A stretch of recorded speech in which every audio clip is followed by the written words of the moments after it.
So this past weekend, my little brother finally tied the knot with his longtime girlfriend. As the older, and obviously cooler, sibling, I felt it was my duty to inject a bit of levity into the proceedings.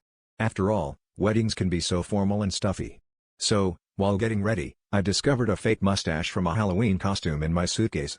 Inspired by the spirit of mischief, and maybe one too many mimosas, I slapped it on, thinking it'd be hilarious to show up to the ceremony with a distinguished new look. I figured my brother would spot it right away and we'd all have a good laugh. But as soon as I arrived, something weird happened. People started complimenting me. Not just polite "oh, you look nice tonight," but full-on, enthusiastic praise. "Wow, bold choice," said Aunt Carol. "That's a powerful statement piece," said my cousin, who's usually too cool for anything.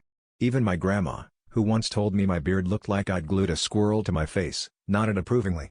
The compliments kept coming, and before I knew it, I was being introduced to people I'd never met who all seemed to have one thing in common: glorious, elaborate mustaches.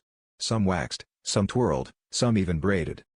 It was only when I walked into the reception hall that I realized what was going on.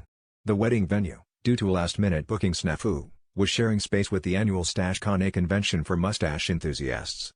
The line between guests and attendees have completely blurred. Suddenly, the only person in the room without any facial hair was the groom. My brother, clean-shaven and radiant in his tux, looked like a fish out of water in a sea of handlebar mustaches, walruses, and pencil fins. He even tried to borrow one of the novelty stick-on mustaches from a party favor table but ended up gluing it to his eyebrow by mistake. By the end of the night, the mustache crowd had voted his wife best in show for her impressive eyebrow game, and my brother was given a consolation prize, a tiny bottle of mustache schwacks for future growth. So, the moral of the story? In the end, the real wedding crasher was upper lip service.